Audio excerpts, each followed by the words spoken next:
কি দেখে মনে হচ্ছে না পিঠা? আসলে একদমই না। যারা কেক খেতে পছন্দ করেন, বাসায় বাচ্চা আছে কেক পছন্দ করে কিন্তু আপনি একদমই বানাতে পারেন না বা বাসায় এগ বিটার নেই, ব্লেন্ডার নেই, তাদের জন্য আজকে আমি সহজ একটা রেসিপি নিয়ে আসছি কেকের। এইভাবে রেসিপি করে আপনি যদি কেক বানিয়ে বাচ্চাকে স্কুলে দেন বা মেহমানের সামনে দেন, বিশ্বাস করেন সবাই আপনার কাছে রেসিপি জানতে চাইবে। এত নরম তুলতুলে একটা কেকের রেসিপি। তো চলেন রেসিপিটা শুরু করি। প্রথমে একটা সার্ভিং ডিশে আমি 3 টেবিল চামচের মতো চিনি নিয়ে নিয়েছি, সাথে শুধু একটা ডিম দিব। এই রেসিপিটা একটা ডিম দিয়ে হয়ে যাবে। এখন দিয়ে দিব 1 চা চামচ পরিমাণ ভ্যানিলা এসেন্স। এখন সব কিছু খুব ভালোভাবে একটু মিশিয়ে নেব। ডিমের সাথে চিনিটা খুব ভালোভাবে মিশিয়ে নিতে হবে। চিনিটা গলে যাওয়া পর্যন্ত খুব ভালোভাবে নেড়েচেড়ে আমি একটু মিশিয়ে নিচ্ছি। চিনি খুব ভালোভাবে মিশে গেলে এখানে আমি 1 কাপ পরিমাণ আটা দিয়ে দিব। আপনারা ময়দা আটা যে কোনটা ব্যবহার করতে পারেন। এখানে আমি 1 টেবিল চামচ গুঁড়া দুধ অ্যাড করে নিয়েছি, 1 চা চামচের মতো বেকিং পাউডার অ্যাড করে দিয়েছি। এখন দিয়ে দিব 1 টেবিল চামচ তেল। এই তেলটা দেওয়ার পর এবার আমি সব কিছু হাত দিয়ে খুব ভালোভাবে মাখিয়ে একটা ডো বানিয়ে। এই ডোটা খুব বেশি নরম হবে না আবার খুব বেশি শক্তও হবে না, একটা যেন বলের মতো বানানো যায় সেরকমভাবে একটা শেপ দিতে হবে। যদি আপনাদের মনে হয় ডোটা শক্ত তাহলে একটু গুঁড়া দুধ বা লিকুইড দুধ অ্যাড করে নিতে পারেন। তো হাতের মধ্যে একটু তেল ব্রাশ করে আমি একটা একটা করে সবগুলো বল বানিয়ে নিই। ডোটাকে রেখে দেওয়ার কোনো কিছুই নেই, হাতটা জাস্ট ওয়াশ করে এসে তারপর আমি হাতে তেল মেখে একটা একটা করে সবগুলো বল বানিয়ে নিয়েছি। এবার একটা প্যানে তেল দিয়ে তেলটাকে আমি হালকা গরম করে নিয়েছি। তেলটা এমনভাবে গরম করতে হবে যেন হাত দিলে আপনি গরমটা সহ্য করতে পারেন। তো এই তেলের মধ্যে এখন আমি একটা একটা করে সবগুলো কেক বল দিয়ে দিব।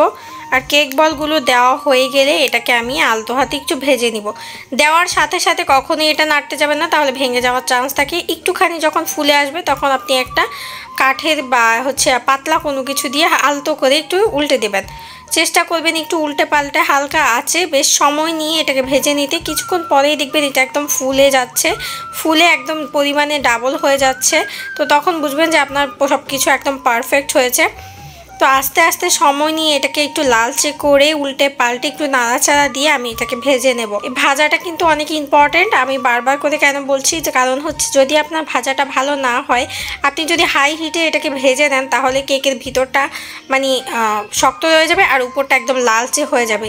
তো খেতে কিন্তু একদমই ভালো হবে না, সেটা একদমই বাজে টেস্ট হবে। তাই আমি বলছি এটাকে হালকা আছে একটু সময় নিয়ে লালচে করে ভেজে নিতে হবে। আর কিছুক্ষণ ভাজার পর দেখবেন উপর থেকে ফেটে উঠছে সবগুলো একদম।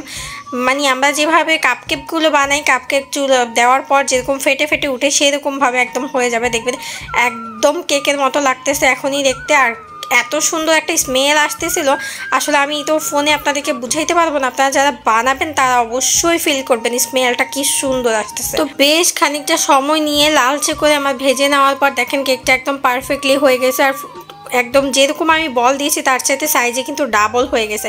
এখন একটা একটা করে সবগুলো আমি কেক বল উঠিয়ে নেব, একটা টিস্যুর উপরে উঠিয়ে নেব যেন এক্সট্রা তেলটা টিস্যুতে একদম চুষে নেয়।